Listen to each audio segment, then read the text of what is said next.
ये भाग्य और भगवान के नाम पर, ईश्वर आत्मा और परमात्मा के नाम पर, आडंबर के नाम पर, पाखंड के नाम पर, वर्ण व्यवस्था के नाम पर हजारों साल से देश का उन भोले भाले लोगों का दोहन करते आए हैं। जो मंदिर में जाएगा, जो घंटा हिलाएगा, वो भिखारी बनेगा, और जो कॉलेज में जाएगा वो वैज्ञानिक बनेगा, वो डॉक्टर बनेगा, वो इंजीनियर बनेगा, वो जज बनेगा, वो मिनिस्टर बनेगा, वो आईपीएस बनेगा, वो आईएएस बनेगा, और जो मंदिर में जाएगा वो वहां पर भिखारी बनेगा। तो हमने 2 दिन पहले बहुत बड़ा इंटरव्यू दे दिया है, जो अब तक 9 लाख लोगों ने इनके चैनल पर सुन लिया है। हाँ, और कोई प्रश्न थोड़ा अगर आप यहाँ भी क्लियर करें, क्योंकि ये पाखंड जो है समाज में फैल रहा है, ऐसा कहने में। भाई, देवकी नंदन जी को स्वर्ग और नरक का सर्टिफिकेट दिया किसने? अरे यदि हम 22 प्रतिज्ञाएं मानते हैं तो जिसको हम छोड़ रहे हैं वो जाने। इसमें देवकी नंदन जी को कोई अधिकार नहीं है। देवकी नंदन जी 22 प्रतिज्ञाओं से इतने जो है भयभीत नहीं है। वो भयभीत इससे हैं कि ये दलित, शोषित, पीड़ित, बैकवर्ड का आदमी, शेड्यूल कास्ट का आदमी जब ये रामकृष्ण को नहीं मानेगा तो फिर हमारी झूठी कथा कौन सुनेगा? जिस कथा में आडंबर पाखंड है उसको कौन सुनेगा? जिस कथा में छुआछूत है उसको कौन सुनेगा? जिस कथा में ऊंच नीच है, वर्ण व्यवस्था, उसको कौन सुनेगा? और जब नहीं सुनेगा तो दान नहीं आएगा, और दान नहीं आएगा तो इनके मोटे मोटे पेट नहीं होंगे, और दान नहीं आएगा तो जो 56 प्रकार का भोज है वो इनको खाने के लिए नहीं मिलेगा। ये भाग्य और भगवान के नाम पर, ईश्वर आत्मा और परमात्मा के नाम पर, आडंबर के नाम पर, पाखंड के नाम पर, वर्ण व्यवस्था के नाम पर हजारों साल से देश का उन भोले भाले लोगों का दोहन करते आए हैं। ये उनके पास कोई सर्टिफिकेट नहीं है। क्या मुसलमान यदि राम और कृष्ण को नहीं मानता है तो क्या वो नरक में चला जाएगा? क्या ईसाई राम और कृष्ण को नहीं मानता है तो क्या वो नरक में चला जाएगा? और क्या दुनिया को ब्रह्मा जी ने बनाया? यदि ब्रह्मा जी ने बनाया तो अमेरिका को किसने बनाया? लंदन को किसने बनाया जहाँ ईसाई हैं? आप मस्कट को किसने बनाया? सऊदी अरब को किसने बनाया? वहाँ तो रामकृष्ण को मानते नहीं, अमेरिका में तो मानते नहीं।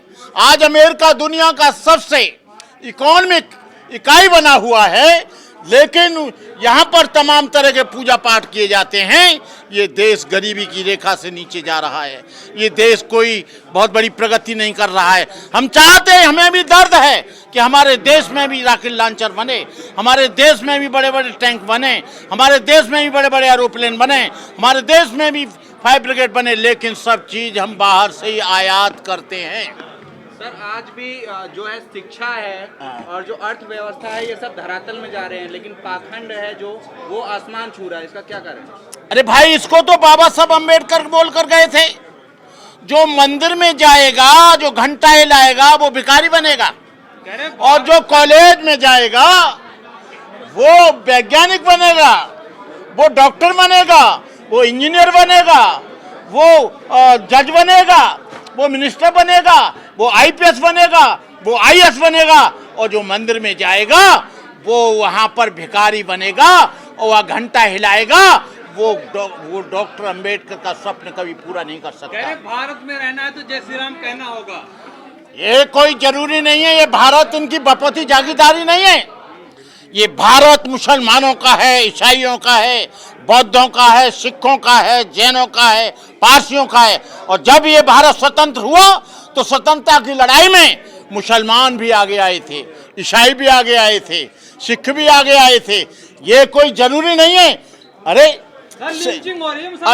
सिख नहीं मानता है राम और कृष्ण को, वो केवल गुरु नानक को मानता है, तो क्या जबरदस्ती उससे कहेंगे कि जो रामकृष्ण को मान? ये भारत धर्मनिरपेक्ष देश है। संविधान इस बात के लिए पूरा आपको गारंटी देता है कि आप लोग वैसे नहीं, इस तरह से जो संविधान कहता है उस सर तरह। वो तो हिंदू राष्ट्र बना रहे हैं ना भाजपा वाले, हिंदू राष्ट्र बन रहा है सर। अदालत अब कह रही है बाकायदा कि मुसलमान को इंसाफ नहीं। देखो, जब ये हिंदू राष्ट्र बनेगा, संविधान को बदला जाएगा, उसके बाद में क्या होगा हम नहीं कह सकते। यहाँ की शांति भंग होगी, यहाँ पर तमाम तरह का आंदोलन शुरू होगा, यहाँ की रेलें रुक जाएंगी, यहाँ का तमाम अर्थव्यवस्था और सामाजिक व्यवस्था और राजनीतिक व्यवस्था ध्वस्त हो जाएगी। क्या बात कर रहे हैं आप?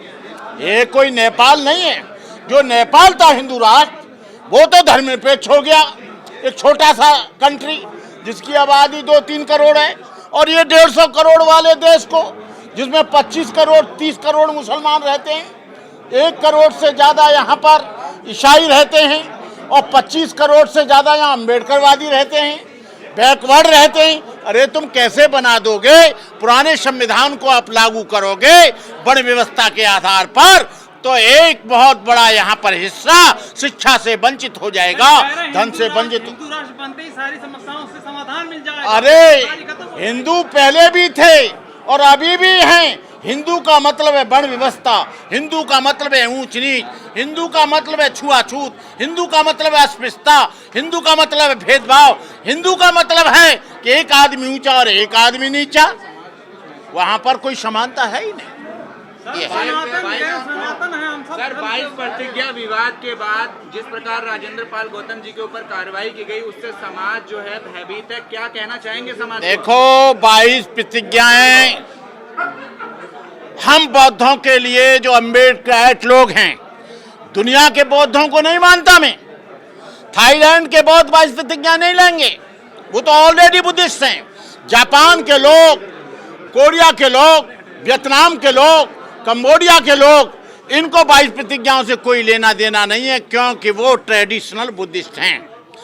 ये 22 प्रतिज्ञाएं केवल उनको है जो हिंदू धर्म में और हिंदू धर्म छोड़ रहे हैं। ये उनके लिए 22 प्रतिज्ञाएं। और 22 प्रतिज्ञाओं को मुझे ऐसा लग रहा है कहीं राजनीतिकरण न हो जाए। 22 प्रतिज्ञाओं का मुझे ऐसा लग रहा है कि लोग राजनीतिक रोटी न सेकने लगें। 22 प्रतिज्ञा का मुझे ऐसा लग रहा है कि बहुत से मैंने अपनी जिंदगी में आंदोलन देखे हैं, एक आंदोलन नहीं, 40 वर्ष में मैंने हजारों आंदोलन देखे हैं। तूफान की आए, आंधी की तरह आए, तूफान की तरह चले गए, ज्वार भाटा आया, फिर बैठ गया। मैं ये आंदोलनों को बहुत नजदीक से जानता हूँ, इन आंदोलनों को अभी देखता हूँ, अभी इंतजार करते हैं। होता क्या है कि ये लोग राजनीति करते हैं, लेकिन जिस धर्म का प्रचारक होता है उसको अलग कर देते हैं। कुछ चंद लोग उनके चमचे आते हैं और बैठ जाते हैं कुर्सी पर, देते हैं स्टेटमेंट। और जो लोग भीमयान की बात करते हैं, बौद्ध धर्म में 2 ही सेक्ट हैं, एक हीनयान और एक महायान। उसके बाद बाबा साहब ने कहा बुद्धयान। बाबा साहब डॉक्टर अंबेडकर ने कोई भीमयान नहीं चलाया, बाबा साहब भीमयान की शरण नहीं गए, बाबा साहब ने भीमयान की शरण नहीं गए। बाबा साहब ने ये नहीं कहा कि मैं अंबेडकर की शरण जा रहा हूँ। बाबा साहब ने कहा बुद्धं शरणं गच्छामि, धम्मं शरणं गच्छामि, संघं शरणं गच्छामि। और आज जो भीमयान की बात करते हैं, ये इंटरनेशनल कम्युनिटी से, बुद्धिस्ट कम्युनिटी से कट जाएंगे। वो कहेंगे एक अलग से अपना धर्म चला रहे हैं, बौद्ध धर्म की आड़ में ये अपनी राजनीतिक रोटियां सेक रहे हैं। मैं लोगों से कहना चाहता हूं कि बाबा साहब अम्बेडकर को तो हम मानते हैं, बाबा साहब अम्बेडकर को तो हम मानते हैं, बाबा साहब अम्बेडकर का हम आभारी हैं, जिन्होंने भारत में बौद्ध धर्म पुनर्जीवित किया, जिन्होंने भारत में बौद्ध धर्म को पुनः से जीवित किया। 22 प्रतिज्ञाओं से भावनाएं क्यों आहत हो रही है हिंदू धर्म की? अरे भाई, उनकी आहत क्यों हो रही है? अहम मेरा सवाल है, अभी आपने एक वक्तव्य दिया था जब आप भाषण दे रहे थे कि जब दलितों के ऊपर जुल्म होता है तो वो पुलिस थाने जाते हैं और जो है न्यायिक प्रक्रिया में जाते हैं, लेकिन मेरे ऊपर जब जुल्म हुआ तो मैंने उसका बदला लिया। बाबा साहब ने ही न्यायिक प्रक्रिया बनाए, संविधान बनाए। इस पर सर क्या कहना चाहेंगे? अगर दलितों के ऊपर जुल्म होता है तो देखिए, सुनिए, यहाँ पर FIR नहीं होती है, वहाँ पर भी वही मनुवादी बैठा है। न्यायालय में न्याय नहीं मिलता है, न्याय की प्रक्रिया बहुत लंबी है। इसलिए मैं कहता हूँ बौद्ध धर्म किसी की हत्या करने की इजाजत नहीं देता, लेकिन मैं कहता हूँ कि हत्या करने वाले को जिंदा जाने की भी इजाजत क्यों दी जाए? जो हमारी बहन बेटियों की इज्जत लूटते हैं उनको जाने की इजाजत क्यों दी जाए? जो हमारे बुद्ध विहारों को लूटते हैं उनको हम लड़ेंगे, अपनी अस्मिता के लिए मरेंगे। ये बात तो संविधान के खिलाफ है ना। संविधान कहता है कि कानून की शरण में बाबा साहब ने कहा था, बाबा बाबा साहब ने कहा था कि मैंने संविधान ऐसे लोगों को सौंप दिया है जो मनुवादी हैं और ये इम्प्लीमेंट नहीं करेंगे। उसके लिए क्या करोगे? आज जल जंगल जमीन के लिए आदिवासी लोग लड़ रहे हैं और झूठा उनको नक्सलाइट बनाकर उनको गोलियों से भूंजा जा रहा है। मुसलमान लोग अपनी अस्मिता के लिए लड़ रहे हैं, उन पर मॉब लिंचिंग की जा रही है। कहने का मतलब यह है जिस धर्म में छुआछूत नहीं है वो सनातनी कैसे हो सकता? जिस धर्म में वर्ण व्यवस्था नहीं है वो सनातनी कैसे हो सकता? भगवान बुद्ध ने कहा न जच्चा वसलो होती न जच्चा होती ब्राह्मणो, कम्मनो वसलो होती कम्मनो होती ब्राह्मणो। जन्म से न कोई ब्राह्मण होता है न शूद्र होता है, कर्म से ही ब्राह्मण होता है, कर्म से ही शूद्र होता है।